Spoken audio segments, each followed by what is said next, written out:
Assalamualaikum warahmatullahi wabarakatuh. Alhamdulillah wassalatu wassalamu ala Rasulillah wa ala alihi wa sahbihi wa mawala wa ala alihi wa sahbihi wa mawala amma ba'du. Yang kami takdimi Al-Ustaz Firman Hidayat serta teman-teman yang hadir pada kesempatan malam hari ini. Syukur pada Gusti Allah, kita masih diberikan nikmat sehat wal afiat untuk ikut kajian pada malam hari ini dengan tanpa kurang suatu apapun.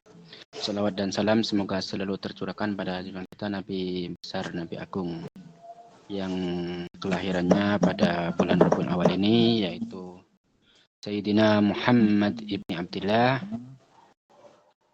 yang mana syafaat beliaulah yang kita nanti di yaumil kiamah nanti. Amin amin ya rabbal alamin. Untuk menyingkat waktu, marilah kita mulai acara pada malam hari ini dengan pembacaan Tawassul bil Fatihah, dengan harapan ilmu yang kita dapatkan menjadi ilmu yang barokah dan manfaat bagi kita semua. Ala hadihin niyah wa ala kulli niyatin sholihah wa ala man wa salafuna sholih wa ila hadratin nabiyil mustafa sayyidina Muhammadin sallallahu alaihi wasallam wa ala alihi wa azwajihi wa dzurriyyatihi wa ahli baiti wa ashabihi ajma'in wa tabi'in wa tabi'in lahum bi ihsan ila yaumiddin wa alaina ma hum wa fihim bi rahmatika ya arhamar rahimin. Summa khususan ila hadratil marhum sultana auliya Abdul Qadir Jalani Presiden al-Faqih al-Muqaddami Muhammad ibn Ali Ba'alwi wa li jamil ulama al-amilin wa la'immatil mujtahidin wa syuhada'i wa salihin wa jami masyayikhina wa masyayikum wa nakhusu bi dzikri jami masyayikhina masyayikhilugiri masyaikh salafiyah syafi'iyah Sukarja wa nakhusu bi dzikri Kiai Ruham Kiai Samsul Arifin Kiai As'ad Samsul Arifin Kiai Abdurrahman Samsul Arifin Kiai Ahmad Fawaid As'ad Kiai Dhafir Munawwar Kiai Abdul Wahid Taha Kiai Taha Kiai Ahmad Hariri Abdul Hadim Kiai Muzakir Ridwan wa jami'i masyayikhina masyaikum anallah ta'ala yuqaddis arwahum fil jannah li darajatihim wa adana min barakatihim wa anwarihim masrarihim wa ulumihim wa nafahatihim fid din wal akhiratil fatihah. A'udzu billahi minasyaitonir rajim. Bismillahirrahmanirrahim. Alhamdulillahirabbil alamin. Arrahmanirrahim. Maliki yaumiddin. Iyyaka na'budu wa iyyaka nasta'in. Ihdinas siratal mustaqim. Shiratal ladzina an'amta 'alaihim ghairil maghdubi 'alaihim waladdallin. Amin amin ya rabbal alamin. Untuk selanjutnya pembacaan kitab Safinatun Najah yang akan disampaikan langsung oleh Ustaz Firman Hidayat. Kepada beliau fa'ilahi falyatafaddal mashkura. Assalamualaikum warahmatullahi wabarakatuh. Bismillahirrahmanirrahim. Alhamdulillahi rabbil alamin.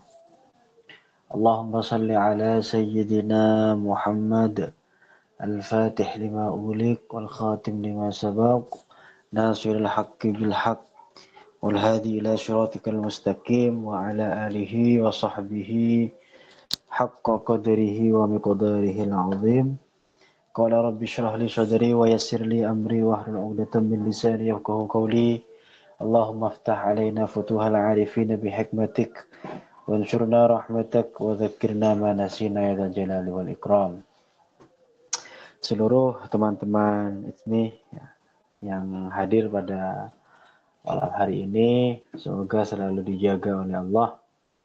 Semoga kita semua, yang mumpung sekarang lagi bulan Maulid, semoga kita semua mendapatkan berkah, mendapatkan barokah dari kelahiran Nabi Muhammad SAW dan mendapatkan syafaat kelak di hari kiamat. Amin ya rabbal alamin.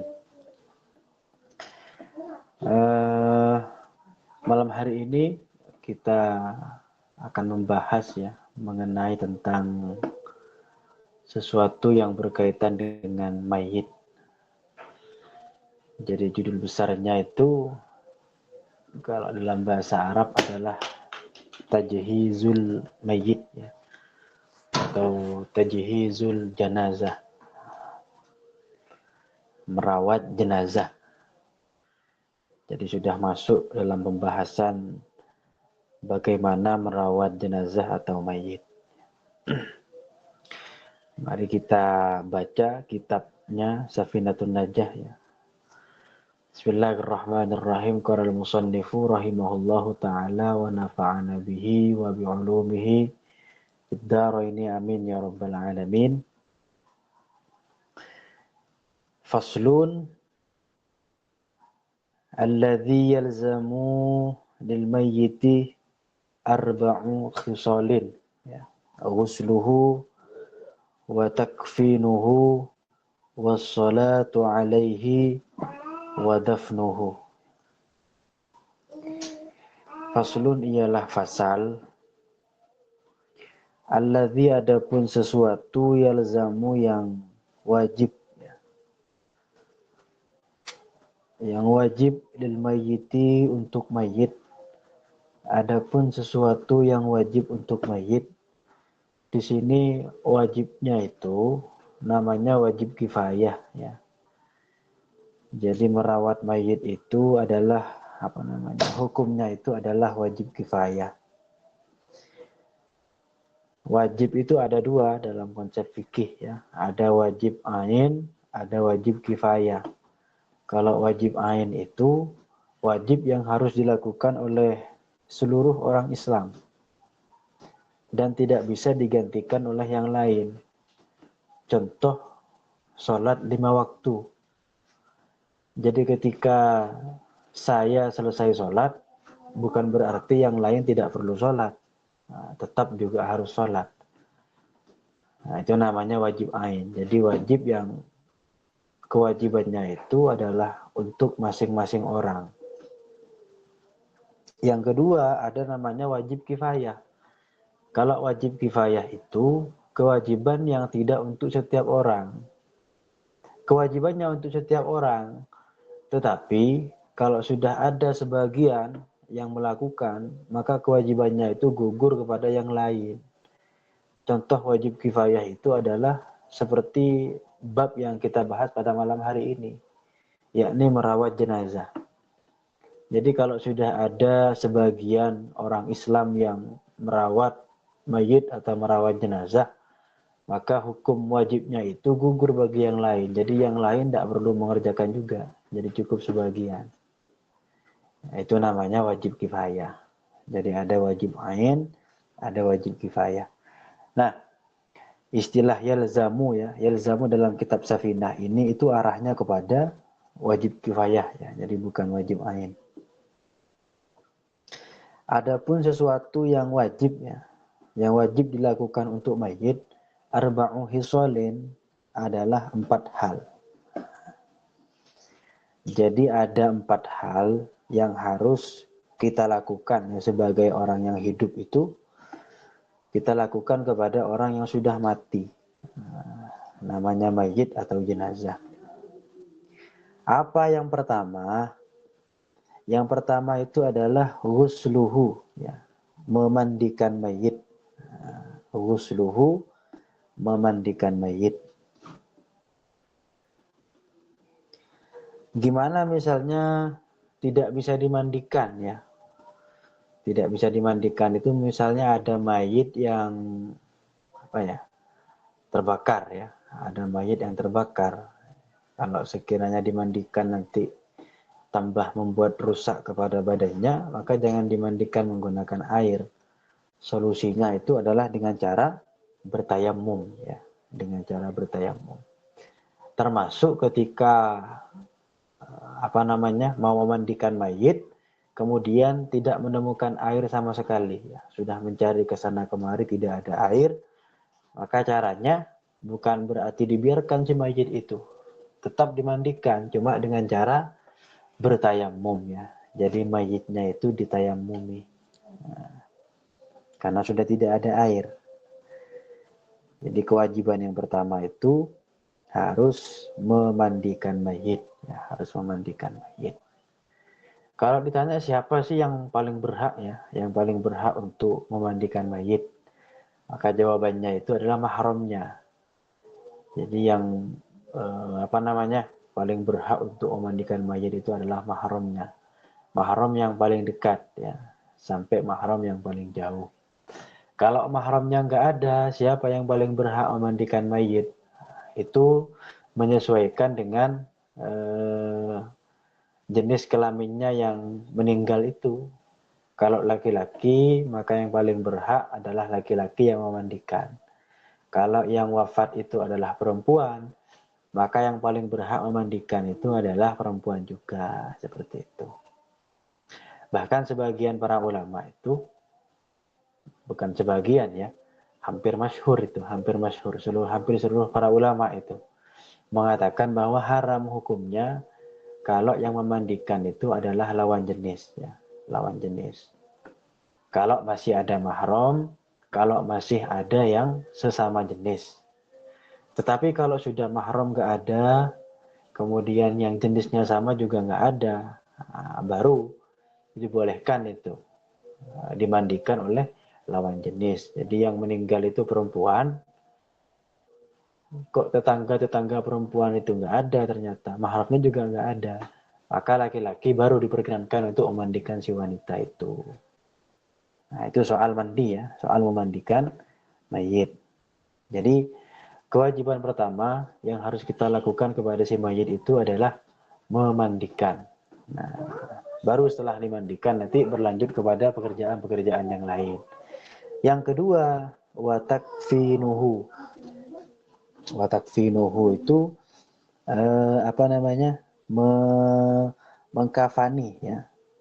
Watakfinuhu dan mengkafani mayit. Jadi dimandikan dulu, baru dikafani. Ini berurutan ini. Jadi nggak boleh dikafani, habis dikafani baru dimandikan misalnya. Nah, itu tidak berurutan, keliru. Jadi yang pertama itu dimandikan dulu, baru yang kedua dikafani. Tapi sebelum dikafani nggak apa kalau bisa ya, kalau bisa dihanduk dulu. Nah, samalah seperti orang yang hidup ya. Selesai mandi pakai handuk dulu, baru dikafani. Setelah dimandikan, setelah si mayit itu dikafani, baru yang ketiga wassalatu alaihi. Wassalatu dan salat ya, alaihi untuk mayit. Jadi mayitnya disolati setelah dimandikan bersih, kemudian dikafani, setelah dikafani baru disolati. Itu yang ketiga. Yang keempat, wadafnuhu. Wadafnuhu dan menguburkan mayit ya, menguburkan mayit. Nanti yang empat ini akan dijelaskan secara rinci di fasal berikutnya. Jadi kita lanjut ya, lanjut ke fasal berikutnya. Intinya ada 4 hal yang harus kita lakukan kepada mayit. Yang pertama itu adalah memandikan mayit, yang kedua mengkafani, yang ketiga itu menyolati. Setelah disolati, baru yang terakhir yang keempat, yaitu dikuburkan, dimakamkan. Kita lanjut ya ke fasal berikutnya ya.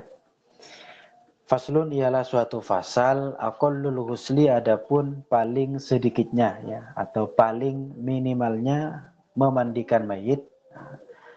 Bagaimana batasan memandikan mayit itu? Di sini dijelaskan paling minim. Cara memandikan mayit itu adalah ta'mimu badanihi. Adalah meratakan kepada badannya. Jadi badannya itu diratakan menggunakan apa?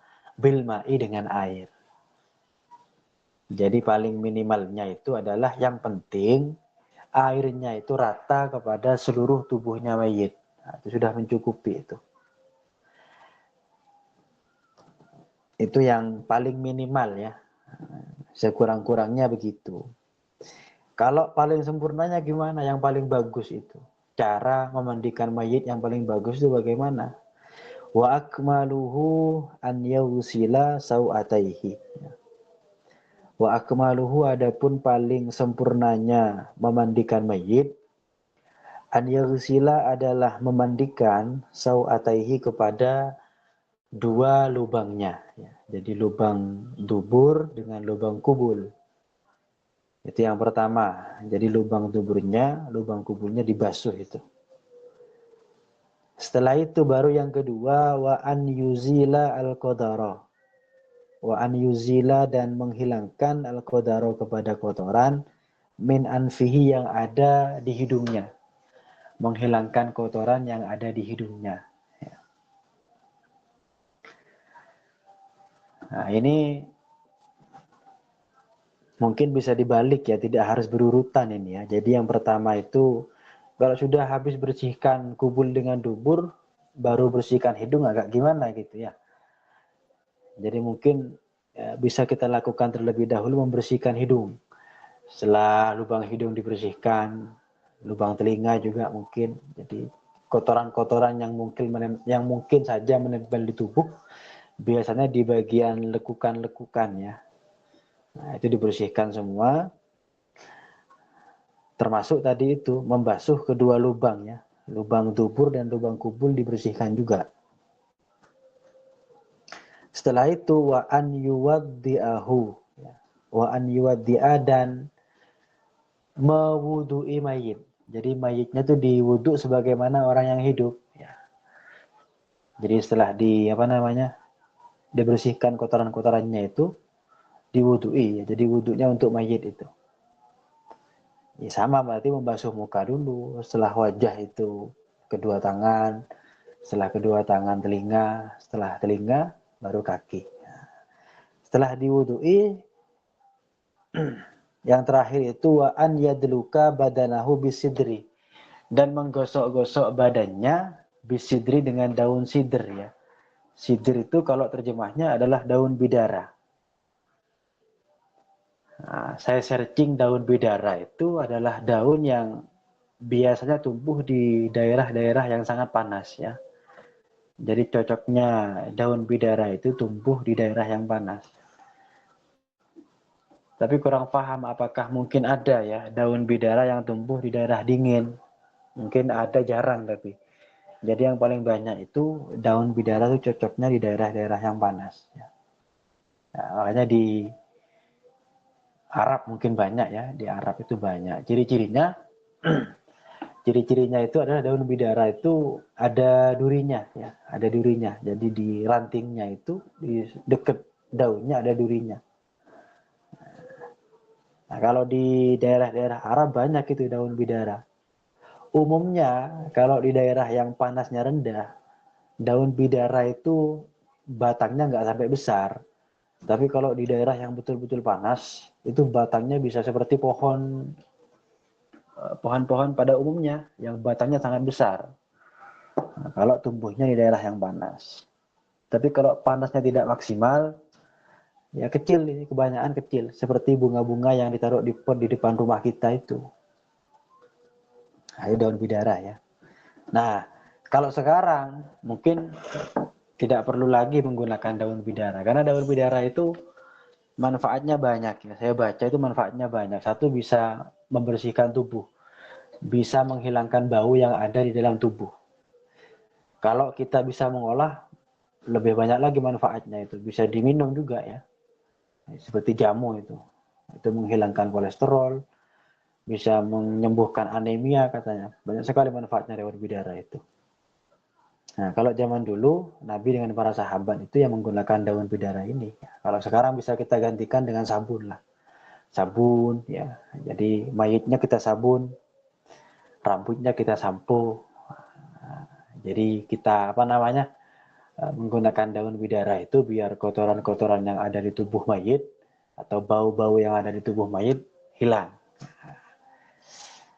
Jadi tidak harus menggunakan daun bidara untuk sekarang ya, untuk konteks sekarang. Jadi bisa kita aplikasikan ke sabun dan lain sebagainya. Setelah itu yang terakhir wa an yasubbal ma'a alaihi salasan. Ya. Yang paling sempurna itu menuangkan air secara 3 kali. Jadi bukan 3 kali ini ya. Jadi setiap anggota yang mau kita basuh di mayit itu 3 kali 3 kali. Bersihkan kepala misalnya 3 kali ya. Tubuh bagian depan 3 kali. Pokoknya dihitung 3 kali, 3 kali, 3 kali. Kalau 3 kali belum bersih, 5 kali. Intinya konsepnya itu ganjil ya. Innallaha witrun yuhibbul witrah. Kata Nabi begitu. Allah itu ganjil, Allah juga menyukai yang ganjil-ganjil. Nah, jadi kalau 3 belum bersih, 5. Kalau 5 masih belum bersih, 7 dan seterusnya. Intinya harus rata ya, harus rata. Nah, itu cara memandikan mayit mulai dari yang paling minimal sampai yang maksimal. Nah, kalau minimalnya itu yang penting rata, bagaimanapun caranya yang penting air itu rata ke seluruh tubuh ya. Nah, untuk yang sempurna, yang paling maksimal tadi ya, Seluruh kotoran yang ada di tubuh itu dibersihkan dulu, kemudian diusap dengan daun bidara, dan cara membasuhnya itu 3 kali, 3 kali, 3 kali. Nah, seperti itu. Nah, mungkin kita lanjut dulu dikit ya, ke fasal tentang ini, cara mengkafani ya, cara mengkafani mayit. Faslun ialah suatu fasal, aqallul kafani, adapun paling sedikitnya kafan, ya, kain kafan.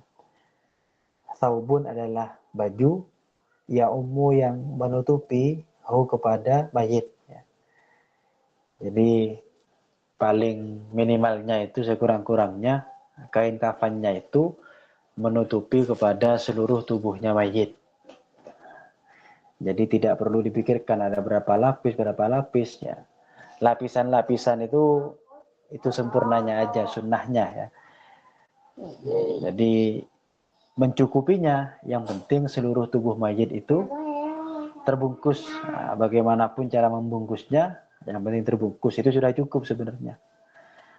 Nah, cuma eman ya, jadi kita mengejar yang sempurna, mengejar yang sunnah.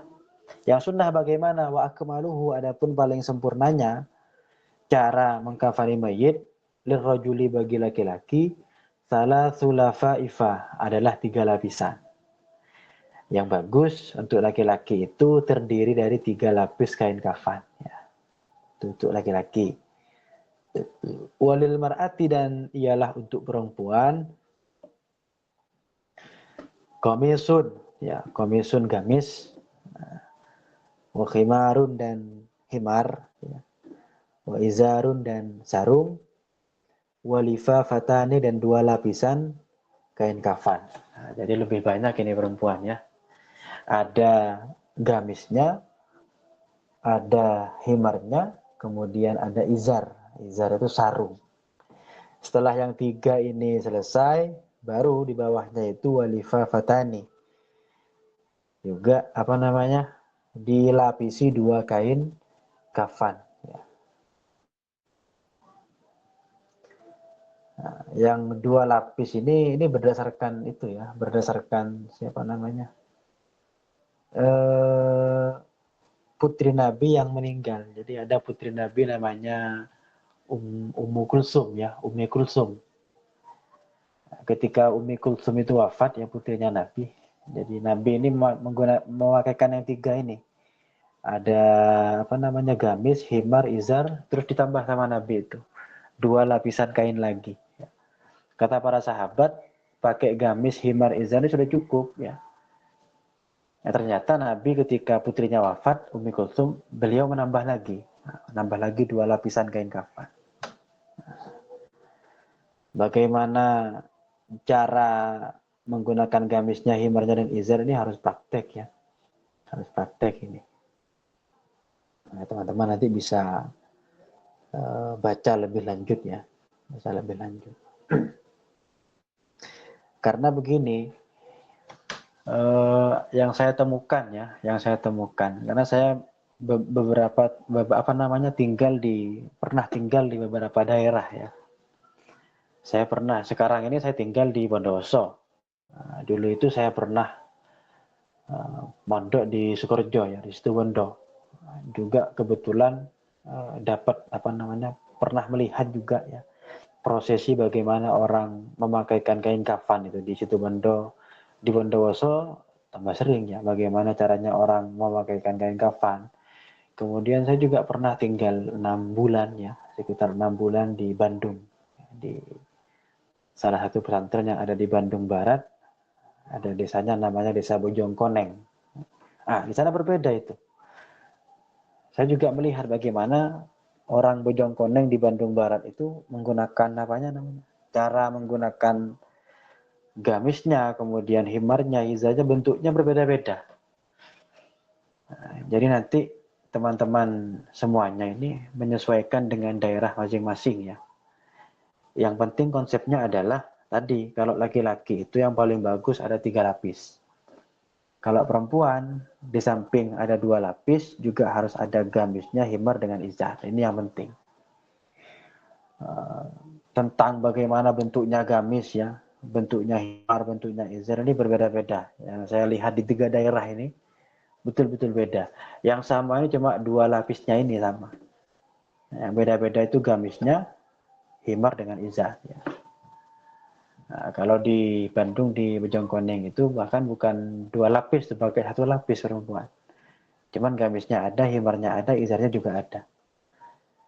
Nah, jadi yang terakhir ya, pesan saya adalah nanti kita melihat kepada kebiasaan daerah kita masing-masing. Sembari juga berlandaskan kepada kitab ini, soal bentuknya bagaimana nanti itu melihat kebiasaan daerah teman-teman masing-masing. Ya. Karena ini bersinggungan langsung dengan adat masyarakat ya. Sering saya katakan itu bahwa adat atau kebiasaan masyarakat itu juga menjadi pertimbangan hukum. Ya. Jadi sebagian itu menjadi pertimbangan hukum. Makanya bagaimana antara adat dengan syariat itu jangan sampai berbenturan. Ya. Kalau dawuhnya Sayyid Muhammad itu, kalau bisa yang adat ikut syariat, bukan syariat ikut adat. Cuman kita sebagai manusia yang faham ya, orang-orang yang faham, bagaimana bisa mengkompromikan antara anjuran syariat dengan adat istiadat yang ada di daerah kita masing-masing. Saya kira cukup ya.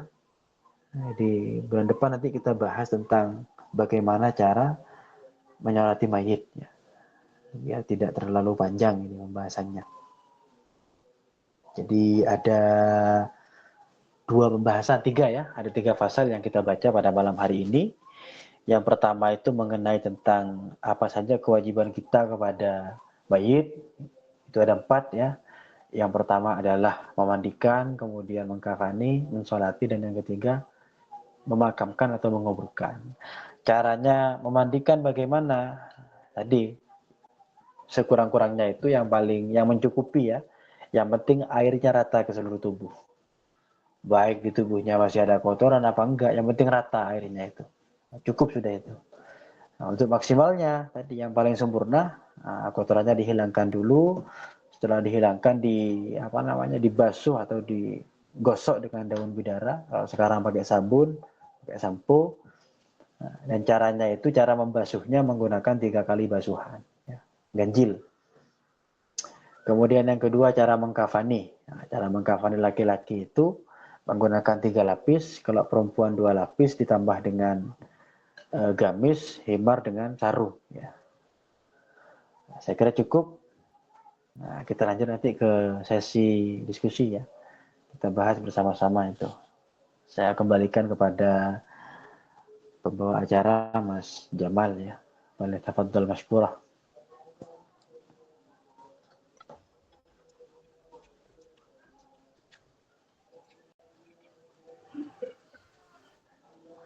Sahabat pendengar setia kajian online ITMI Bondowoso, kini kita telah memasuki sesi diskusi dan tanya jawab. Bagi sahabat semuanya, dipersilahkan untuk bertanya tentang hal-hal yang berkaitan dengan nilai-nilai keislaman atau menanyakan kembali materi yang telah disampaikan apabila masih ada yang belum difahami. Mohon untuk menyebutkan nama lengkap serta asal tempat tinggal sebelum menyampaikan pertanyaan.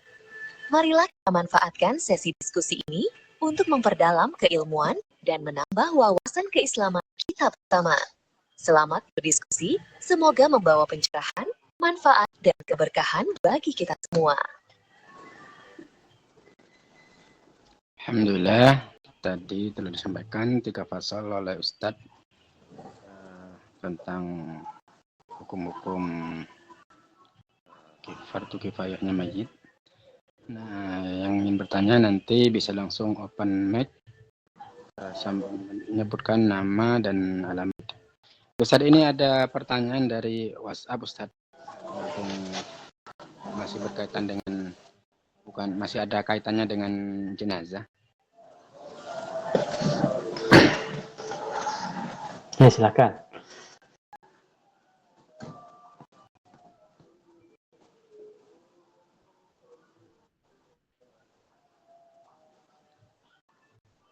Dari Sutimah di Boyolali, Ustadz. Assalamualaikum Ustadz, apakah apakah hukum melepas ikatan kain kafan, Ustaz? Apakah hukum melepas ikatan kain kafan pada jenazah? Terus ada yang kedua, jika lupa melepasnya harus bagaimana, Ustaz? Gitu. Dan soalnya ada ada kayak di masyarakat itu kalau tidak dilepas katanya arwahnya gentayangan atau kurang sempurna gitu, Ustaz. Ustaz langsung dijawab. Bismillahirrahmanirrahim. Jadi ini mengenai tentang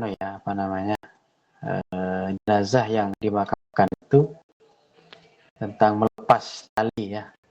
Yes, melepas tali. Nah, jadi melepas tali jenazah yang dimakamkan itu hukumnya sunnah itu. Jadi hukumnya adalah sunnah. Dikata Nabi itu kalau kalian ya, ahadukum adkhalal mayyit ya, memasukkan mayit ke liang lahat itu, maka hendaknya sebelum di tanah itu dijatuhkan ya, itu talinya dilepas terlebih dahulu, seperti itu. Lalu bagaimana kemudian misalnya lupa ini ngelepas tali ya, melepas talinya lupa. Jadi kembali ke hukum awal, hukum ngelepas sunnah. Kalau kita lupa misalnya, apalagi sudah diturunkan semua tanahnya sampai betul-betul tidak terlihat si mayit itu, maka tidak perlu digali lagi ya. Sudah biarkan aja, secara syariat aman itu, tidak berdosa ya, nggak dosa. Karena sunnah definisinya menurut fikih itu kalau dilakukan mendapat pahala, kalau tidak dilakukan ya nggak apa-apa, nggak ada berdosa. Cuman yang agak menjadi pikiran itu mitos dari masyarakat ya. Jadi kalau nggak dilepas jadi pocong, kalau nggak dilepas nanti diambil jin misalnya dan lain sebagainya, nanti dibuka oleh jin dan talinya diambil misalnya, gentayangan. Nah, ini ya kembali ke kepercayaan di masing-masing daerah ya. Jadi yang paling bagus memang dilepas itu, karena memang anjuran dari Rasulullah Shallallahu Alaihi Wasallam. Tapi kalau kita lupa, ya namanya orang lupa, beda halnya melepas tali itu hukumnya wajib. Misalnya ini Nabi bilang bahwa melepas tali wajib, ya harus digali lagi itu kalau kemudian sudah ditutup tanahnya ya. Tapi tidak ada yang mengatakan wajib itu. Jadi paling sunnah, hukumnya sunnah. Jadi kalau lupa melepas talinya tidak apa-apa, nggak dosa itu. Jadi sebatas tidak melakukan kesunahan saja. Ya, Ustaz. Itu kira-kira. Ya, Ustaz. Terima kasih. Ada dari Google Meet yang ingin bertanya? Langsung. Assalamualaikum warahmatullahi wabarakatuh. Waalaikumsalam. Ya, monggo Mas Beni ya. Nggih, Ustaz. Assalamualaikum Ustaz. Waalaikumsalam. Pertanyaannya Mas Beni. Kangen saya Ustaz. Nggih, kangen saya. Ada 70.000 tahun saya nggak berjumpa dengan Ustaz ini. Iya, baru dengar suaranya ini. Saya kira peserta baru. Baru nongol ini tepatnya Ustaz. Luar biasa. Ya Ustaz, ini terkait dengan bidara ya. Saya ini ada pertanyaan ini Ustaz, terkait dengan daun bidara. Ini kan di rumah saya itu yang depan itu ya, karena memang benar itu memang panas. Jika panas itu memang lebih subur ya. Jadi akhirnya mati yang depan itu, ininya sedikit kena atap. Nah, ini yang ada kan masih yang belakang. Nah, ini yang ingin saya tanyakan itu terkait dengan apakah ada pengecualian tentang daun bidara? Karena begini Ustadz, yang ingin saya ketahui, ketika air kembang misal ya Ustadz ya, air bunga, itu kan benar airnya memang tetap suci gitu kan, tetapi kan tidak bisa mensucikan yang mohon diluruskan Ustadz, pemahaman saya, mohon izin, mohon tahu, mohon bimbingan. Nah, itu kemudian apakah ada pengecualian dengan daun bidara tersebut jika semisal kita buat mandi? Apakah juga bisa tetap mensucikan untuk air tersebut begitu Ustaz? Terima kasih. Enggak Ustaz. Ya, bismillahirrahmanirrahim. Jadi, ya betul yang dikatakan siapa ini Mas, siapa namanya? Tadi lupa. Ini Beni Jember, saya Beni. Beni Jember Ustaz. Iya, manajemen. Jadi air yang mensucikan itu adalah air mutlak kan. Nah, ini sudah pernah kita bahas dulu ini awal-awal ya. Di tahun lalu mungkin. Jadi air yang suci mensucikan itu adalah air mutlak. Jadi yang betul-betul air yang tidak tercampur dengan yang lain. Nah, air bunga itu dianggap air yang tidak mutlak ya. Kenapa kok tidak mutlak? Karena sudah berubah sifat-sifat air itu. Konsepnya kan ada 3 itu. Merujuk bau, rasa dengan warnanya ya. Jadi kalau kena bunga itu mungkin warnanya nggak berubah, tapi baunya berubah, bahkan rasanya juga berubah. Jadi kalau dari yang 3 ini sudah ada yang berubah, berarti tidak disebut air mutlak. Nah, jadi yang bisa mensucikan ya itu adalah air mutlak. Nah, bagaimana kalau airnya ini bercampur dengan daun bidara? Ya sama. Kalau airnya nanti baunya sudah berbau daun bidara, juga tidak bisa mensucikan. Nah, makanya tadi itu yang kita bahas kan urutan menggosok dengan daun bidara itu bukan ada di urutan terakhir ya, tapi sebelum terakhir. Jadi sebelum dibasuh 3 kali dengan air itu, usahakan tubuhnya si itu sudah bersih dari kotoran, bahkan tidak hanya bersih dari kotoran, sudah wangi.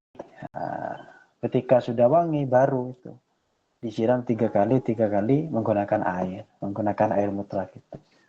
Wa an yasuba salasan tadi yang kita baca itu. Nah, termasuk ketika air bercampur dengan sabun ya, nggak bisa itu, nggak bisa suci mensucikan. Nah, makanya hati-hati teman-teman ini. Kadang-kadang kita nggak sadar itu. Ketika berwudu kita menggunakan sabun muka ya. Jadi sebelum wudu kita basahi wajah dulu, terus pakai sabun muka kan.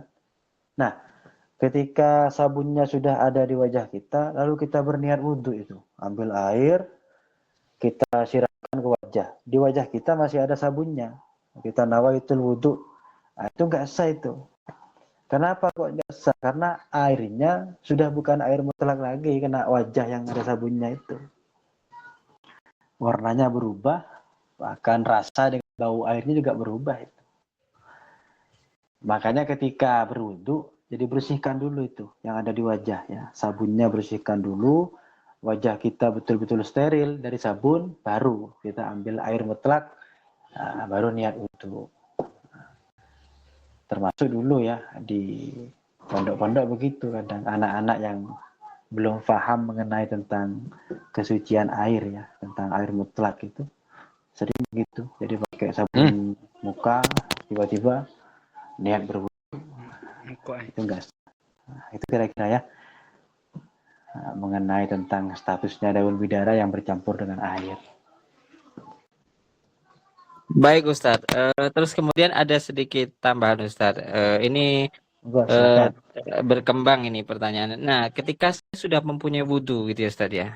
Ketika saya sudah mempunyai wudhu, kemudian makan, kemudian cuci tangan dengan sabun. Nah, itu bagaimana status wudhu saya Ustadz? Tetap sah. Oh, siap. Tetap Berarti tidak membatalkan wudhu ya Ustadz?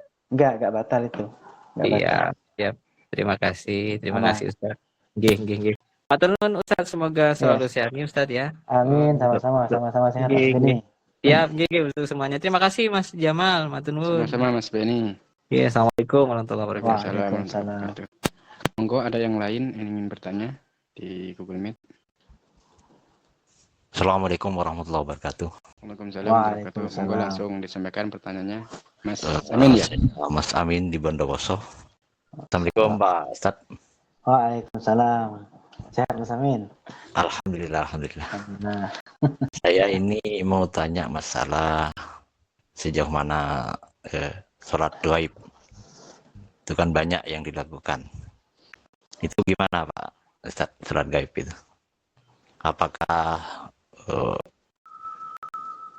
jaraknya berapa itu kalau sholat gaib? Pak Ustaz.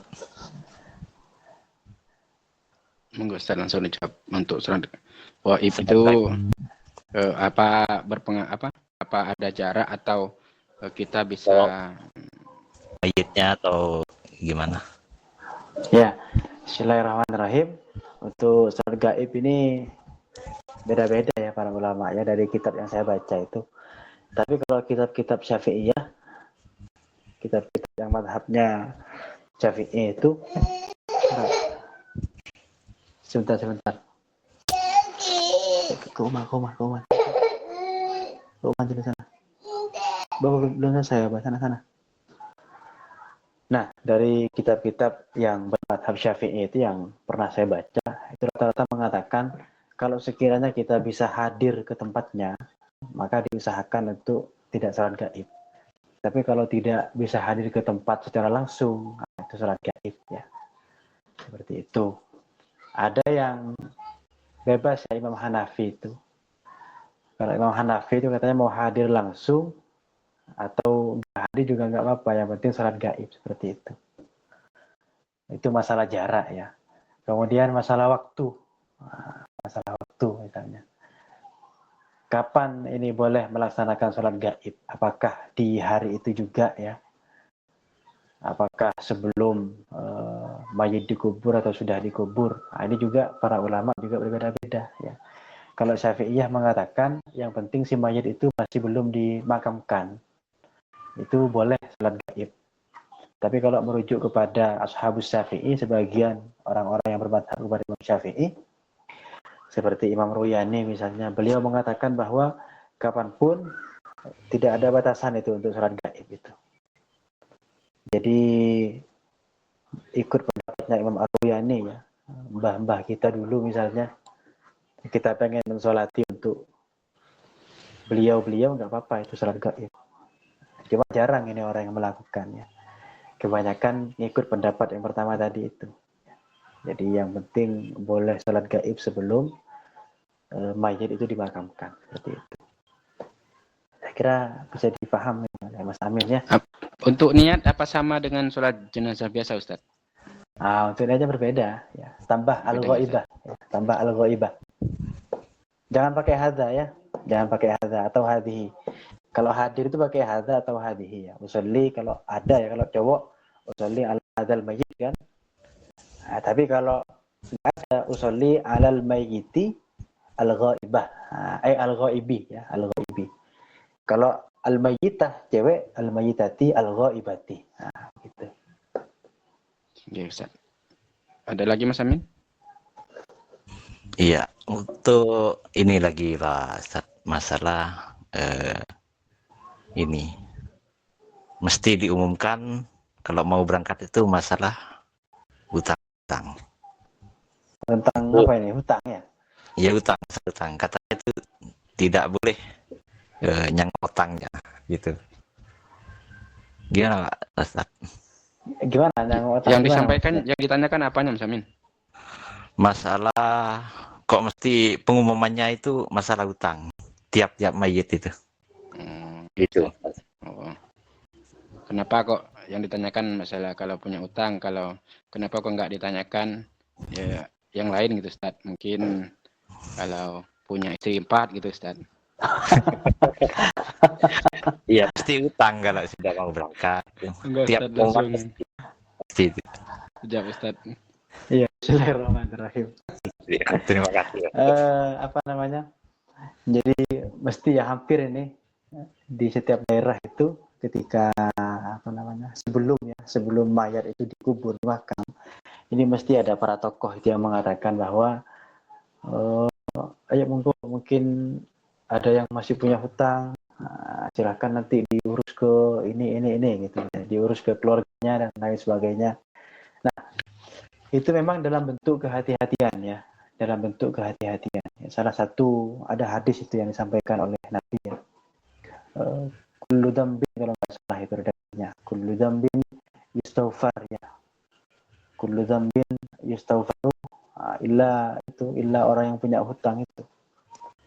Jadi setiap dosanya orang-orang yang mati itu diampuni itu. Kecuali orang yang punya hutang katanya. Kenapa? Karena hutang itu hubungannya tidak hanya kepada Allah itu, tapi kepada manusia. Bahkan di hadis di akhir redaksinya itu Nabi mengatakan hatta syahidah ya. Bahkan orang-orang yang mati syahid. Jadi kalau ada orang mati syahid ya, karena hadis tentang mati syahid itu kan semua dosa diampuni kan. Bahkan ketika ada orang yang mati syahid itu tidak perlu dimandikan ya. Nggak perlu dimandikan orang yang mati syahid itu. Langsung dikafani, langsung dikubur itu. Nggak perlu disolat. Kenapa? Karena dosanya semua sudah diampuni.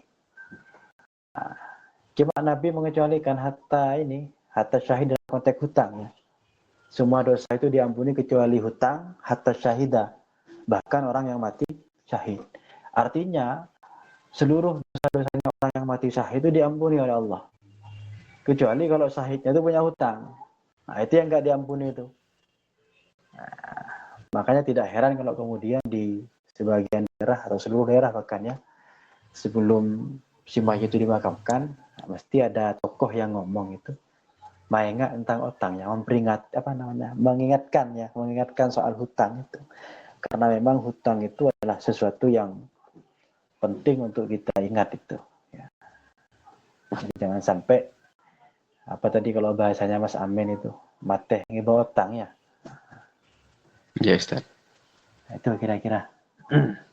Ya, berarti biasanya kalau pas tokoh itu menyampaikan kadang menyampaikan gini Ustaz, apa namanya itu? Karena mayit ini sudah tidak ada kaitannya lagi, maka masalah hutang-hutang langsung ke sanak familinya, biasanya gitu Ustaz. Ya. Okay. Ada bahkan yang lain? Begini, ini tambahan ya. Monggo Ustaz. Misalnya kata tokohnya, ayo mungkin dari saudara-saudara atau tetangga-tetangga ada yang punya piutang di orang yang mati ini. Misalnya ada yang ngaku itu. Nah, itu saya pernah baca di mana ya? Kalau nggak salah di syarahnya Bahjatul Wasail dulu itu. Si orang yang punya piutang ini boleh itu menggagalkan pemakamannya. Jadi menghalangi orang itu dimakami boleh itu. Kalau punya hutang beneran ya. Tapi kalau mengada-ngada boleh ya. Jadi orang yang pernah meminjamkan uang lalu tidak dibayar, dia itu berhak menghalangi mayit itu dikubur. Seperti itu. Itu saking pentingnya membayar hutang ya. Itu sekedar tambahan itu Mas Jamal. Oke, Ustaz. Ada lagi Mas Amin atau cukup? Kadang gini ada kejadian Pak Ustaz, setelah mayit itu dimakamkan atau sudah lama, kadang ini nagih ke tuan ini keluarga yang ditinggalkan. Iya. Nah, katanya sih bilang tidak ada pemberitahuan sebelumnya katanya. Jadi sampai rame itu. Jadi Ini kan itu gimana? Kan banyak itu gitu kadang. Nah, Akhirnya tidak mau mengaku keluarganya karena tidak ada pemberitahuan katanya. Gitu. Itu gimana Pak Ustaz? nah kalau seperti itu ya, misalkan tidak ada jalan keluarnya ya, tidak ada jalan keluarnya, kita bisa bermadhab kepada Sayyidina Umar ya. Iya. Nah, karena hutang itu kan hak kita itu. Jadi Sayyidina Umar itu kalau nagih hutang tidak mau bayar orangnya, jadi halal dicuri itu. Termasuk orang-orang yang tidak bayar zakatnya. Jadi semasa Khalifah Sayyidina Umar itu ada orang-orang tidak mau bayar zakat. Kata Sayyidina Umar itu boleh untuk dicuri. Kenapa kok boleh untuk dicuri? Karena hartanya itu, ya sebagian hartanya itu ada kewajiban zakat. Nah, termasuk hutang ini juga ya. Jadi ada juga para sahabat itu dulu zamannya Khalifah Umar ya. tidak mau bayar hutang. Cuman hutangnya itu bukan ke apa namanya, orang yang lain, tetapi ke negara, ya. Ke kantornya Sayyidina Umar itu hutangnya. Ya. Tidak mau bayar itu. Nah, kebetulan memang orangnya terkenal kikir atau pelit. Ya. Akhirnya Sayyidina Umar itu memerintahkan bawahannya itu untuk mencuri barang-barang yang ada di rumahnya. Jadi kita boleh menarik paksa itu, bagaimanapun caranya. Ya. Tapi kalau kita nggak bisa, ya mau bagaimana lagi ya, berarti bukan rezeki kita itu. Ya ikhlaskan aja. Tapi kalau kita bisa melawan, ya nggak apa-apa dilawan. Ya. Nggak apa dilawan begitu.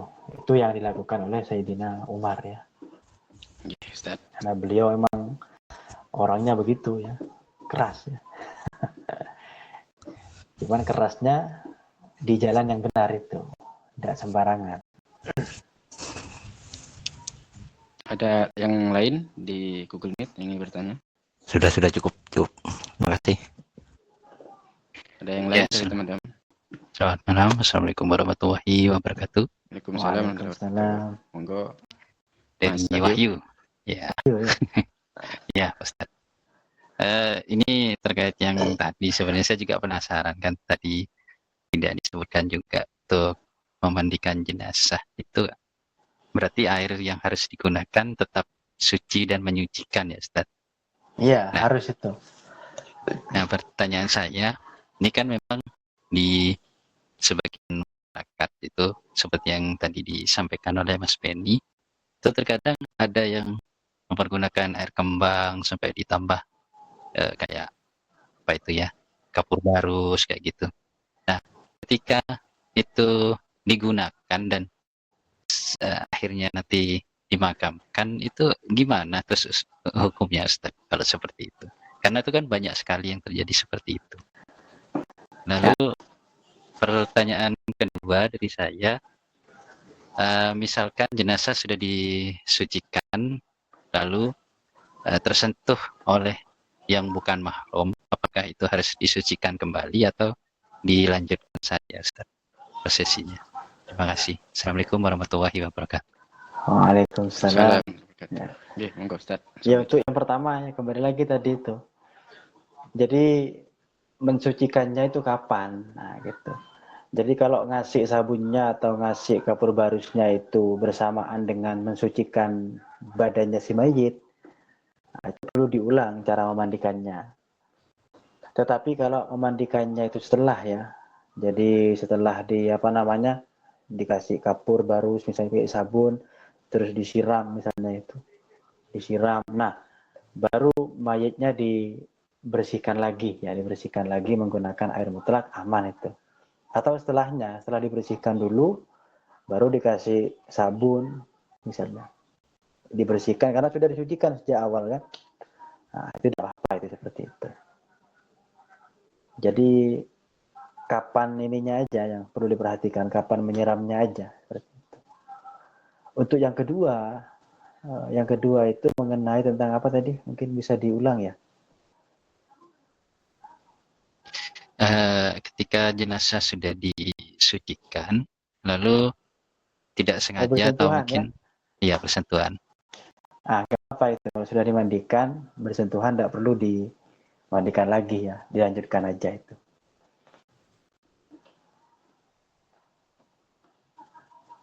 Ya, baik, terima kasih Ustaz. Jadi tidak membatalkan mandinya mayit, enggak. Karena konsepnya sudah beda. Dia orang mati ya, beda dengan ketika hidup.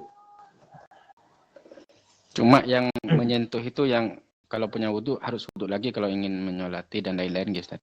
Nah iya, yang ini yang hidup ya, yang hidup. Yang mati enggak. Betul itu. Untuk yang pertama mungkin ditambahkan itu nggih Ustaz. Pas yang tentang air kembang dan lain itu kadang itu di masyarakat kadang dipakainya itu yang saya sampaikan tadi sebelum memandikan untuk keharuman gitu Ustaz. Tapi intinya kalau mensucikan itu tetap pakai air yang mutlak nih Ustaz. Iya, menggunakan air yang mutlak. Berarti tetap nggak apa-apa nggih Ustaz untuk pakai kayak gitu nggih Ustaz. Nggak apa-apa. Nggih. Yang penting Ada ini, kadang ada kalau orang meyakini itu wajib misalnya harus pakai air kembang misalnya, itu yang keliru ya. Jadi kalau hanya pakai air kembang dengan tujuan biar harum, biar wangi, biar bersih, ya nggak apa-apa itu. Jadi jangan sampai diyakini itu harus dilakukan misalnya di masyarakat itu. Kadang ada begitu kan, kalau nggak dilakukan kayak nggak sah, itu yang keliru ya. nggih. Ada yang lain terakhir di Google Meet yang ingin bertanya?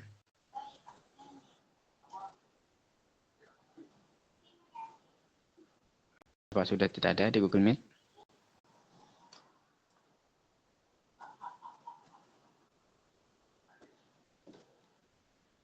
Sudah tidak ada Ustaz. Karena juga saya mau ada pekerjaan untuk ada panggilan pijat ini Ustaz. Jadi kita cukupkan ya Ustaz. Siap, siap. Nggih. Ada pesan-pesan terakhir atau penutup Ustaz? Ya udah, lanjut aja Mas Jamal. Nggih. Monggo, silahkan.